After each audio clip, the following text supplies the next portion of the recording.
Hi children, now let's continue to draw the graph.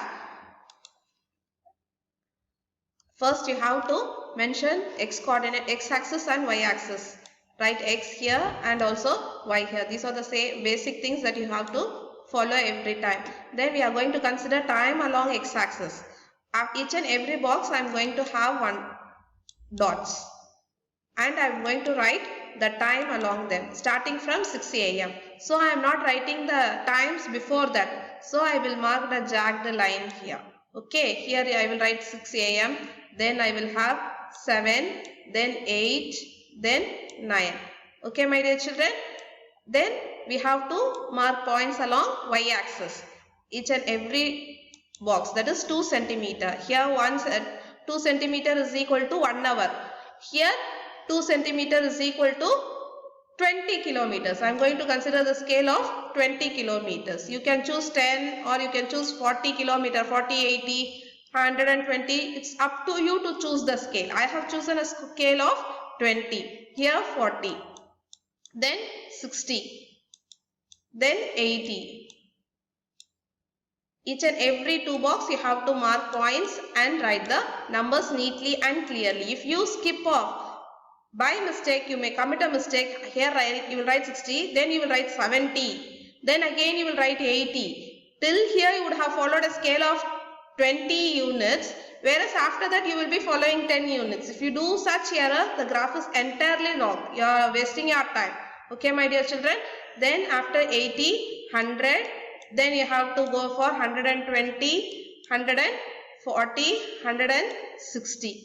Okay. Now you have to plot the points for all the data that is here. At 6 a.m. how much distance it has travelled? 40 kilometer distance it has travelled. Starting from 0 time, I don't know when they have started, or let us, they have not started. So at 6 a.m. they have crossed 40 kilometers. At 6 a.m. they have crossed 40 kilometers. Plot a point. You have to, hereafter, you have to mention the point in coordinates.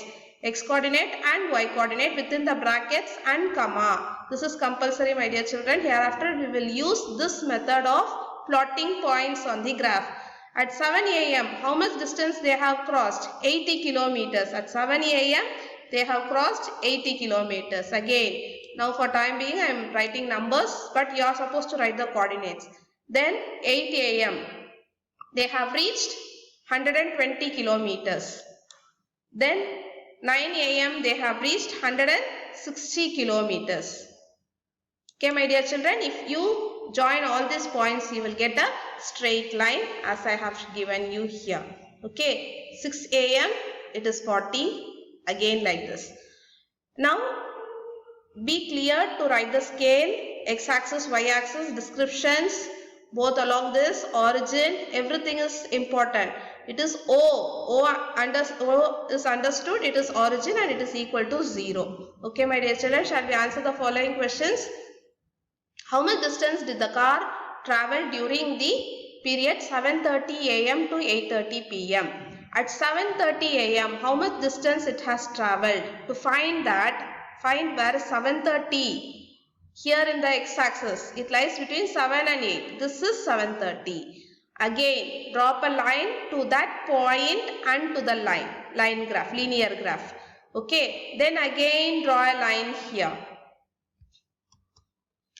If you draw a line like this, it will meet y-axis.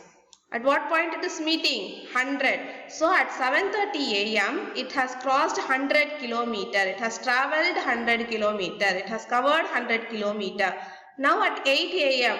how much distance it has covered? 120. So what is the difference between 100 and 120? They have asked only during the period of 7:30 and 8. Only these two. So you should write the difference between those two. Is it clear, my dear children? So the answer is 20 kilometer. Now the next question is, what was the time? You have to find time now. Had covered, when they had covered a distance of 100 kilometer. They have given 100 kilometer. You have to see the number in y-axis, 100. Now you have to find its pair along x-axis by dropping lines like this. Again, your answer is 730. Okay, children. Now the next question we are going to see is about interest on deposit. So interest depends upon the deposit, how much amount I have deposited. So interest is a dependent variable. Deposit is an independent variable. It is an individual decision how much amount they are going to deposit. Okay, in thousands it is. So we are going to have 1000 scale along x-axis and interest 80, 160. As such itself I can take along y-axis. Okay, shall we do the graph now? Draw x-axis and y-axis. Mark x, y, write scale. Scale is very important, my dear children. You have to write scale here in all the graphs. Okay, then you have to start writing here along x-axis. Along x-axis I am going to have deposits.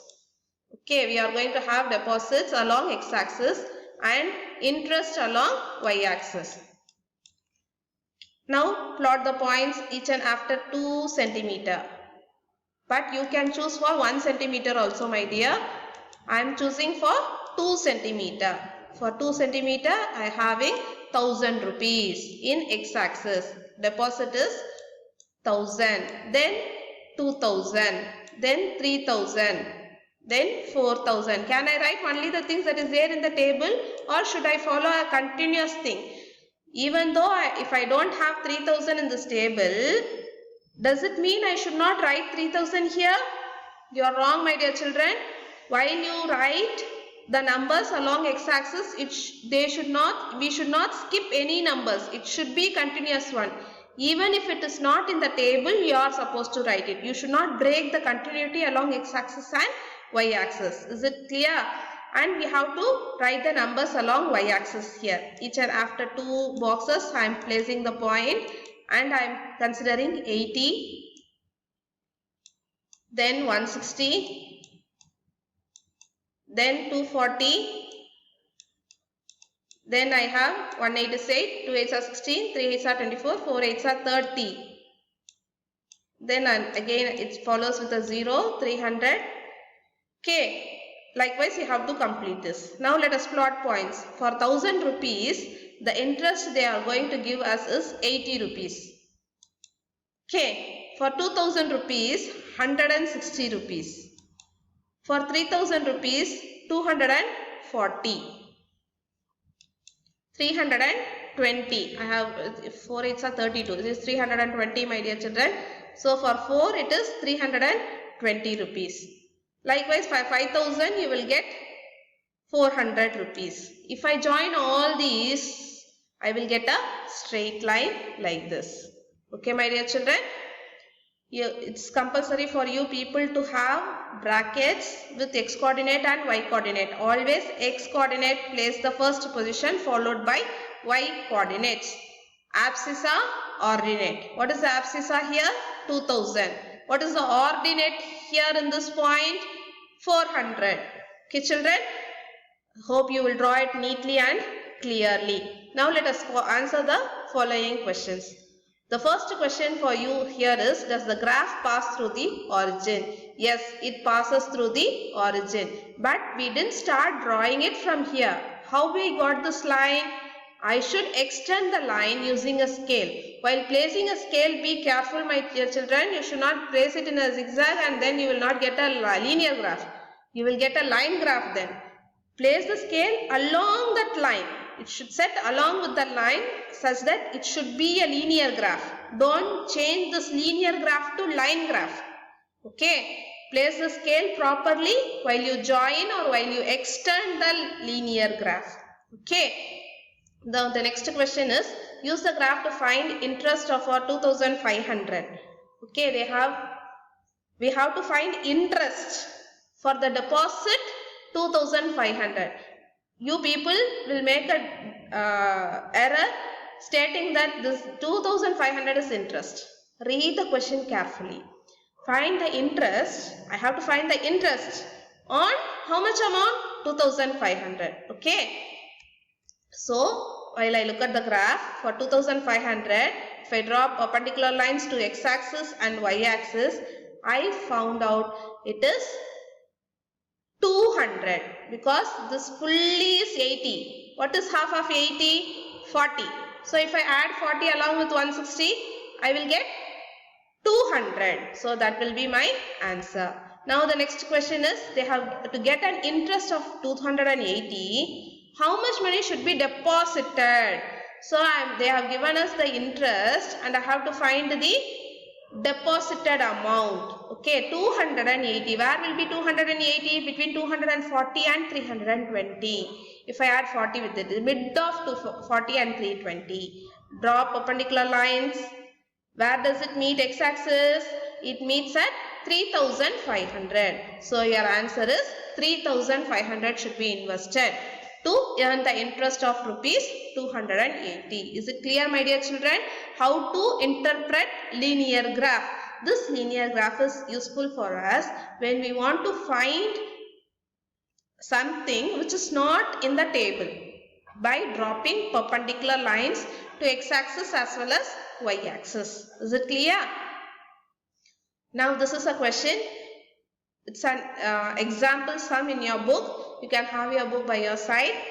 Okay, a bank gives 10% interest on deposits by senior citizen. For senior citizen, they are giving this interest rate. Draw a graph to illustrate the relationship between sum deposited. Sum here represent the money that they have deposited and simple interest earned. How much interest they are going to earn. How to draw a graph? Where is the table? Have they given any table there in the solution? Only in solution part they will give the table. Is there any table in the question? No table. So you will get a question without a table also. You are going to tabulate it by finding the value. Only number that we have in question is 10%. 10%. Okay. This 10% indicates it is an interest rate or okay, interest rate. For 100 rupees, 10 rupees is interest. So I am going to calculate for different deposits that I am going to decide on my own. Okay, I can choose my deposit as 1000 rupees or 2000 rupees or 1 lakh. It all depends upon me. To make it simple, I want to just have it in a graph. So I am going to start with 100 rupees. For 100 rupees, it is 10 rupees interest. If I deposit 200 rupees, how much money I will get as interest? 20 rupees. For 300 rupees, 30 rupees. It is very simple. No need to make use of any formula or any formula. But in your textbook, they have given you a formula. What is this formula? There is no formula, only numbers. Are you able to recall the formula? P N R by 100. This is the formula for simple interest. They have considered this deposit on their own. You can choose this deposit as 1000, 2000, 3000 also. It's up to you to choose it. Okay, but corresponding interest should be found by using this formula PNR by 100. Okay, my dear children. Then you have to draw the graph. Always the steps to follow to draw the graph is you have to first find the quantities. That is the table. You know, only if we have the table for x-axis and y-axis, it is easy for us to do. Then you have to choose what has to be taken along x-axis, what should be taken along y-axis. Okay, then scale, plot points, then join the points to get a graph. Okay, my dear children, this is how you will have a graph in your book. This is there in your book. So make a note of it. You should do this in your classwork note. It is compulsory. Below this you will have one more graph that should also be done in your classwork note. It is time distance graph. That also you should do. Okay, let us have a small recap what we learned today. We learned abscissa, ordinate, dependent variable, independent variable, and we draw few linear graphs. Okay, my dear children, with this chapter is over. Have a great day. Thank you. Bye.